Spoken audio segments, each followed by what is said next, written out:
ভয়ঙ্কর রূপের আড়ালের আসল সত্য। রাত যত গভীর হয়, অন্ধকার তত ঘন হয়ে ওঠে, আর সেই অন্ধকারের মাঝেই প্রকাশ পান এক মহাশক্তি, মা কালী।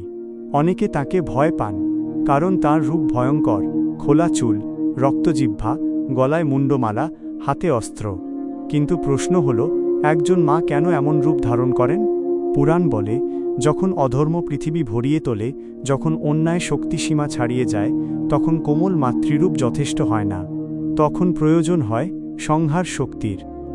দেবী দুর্গার ক্রোধ থেকে জন্ম নেন মা কালী। অসুরদের বিনাশ করতে তিনি এমন শক্তি ধারণ করেন, যা দেবতাদের পক্ষেও নিয়ন্ত্রণ করা কঠিন ছিল। তিনি যুদ্ধক্ষেত্রে নেমে আসেন অহংকার, লোভ, অন্ধকার আর পাপ ধ্বংস করতে। তার গলার মুন্ডমালা শুধু ভয় দেখানোর জন্য নয়, সেগুলো মানুষের অহংকারের প্রতীক। তার মানে কি জানো? মানুষ যত বড়ই হোক, শেষে সব অহংকারই কেটে যায় সময়ের হাতে।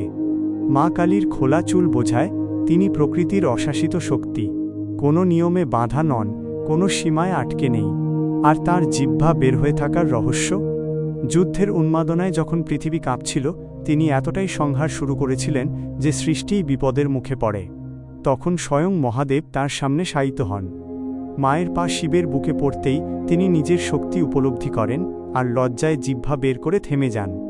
এই দৃশ্য আমাদের শেখায়, শক্তিরও প্রয়োজন সচেতনতা, ক্ষমতারও প্রয়োজন নিয়ন্ত্রণ। মা কালী ধ্বংসের দেবী নন, তিনি অশুভ ধ্বংস করে শুভ রক্ষা করেন। তিনি অন্ধকার নন, অন্ধকার ভেদ করা আলো। ভয় নন, ভয়ের ওপর জয়। যখন মানুষ জীবনের সবচেয়ে কঠিন সময় পার করে, যখন চারদিকে শুধু অন্ধকার মনে হয়, তখনই মা কালী শক্তি হয়ে পাশে দাঁড়ান। কারণ মা কালী মানে ভাঙন থেকে নতুন সৃষ্টি, শেষ থেকে নতুন শুরু, মৃত্যুর মধ্যেও জীবনের জয়। জয় মা কালী।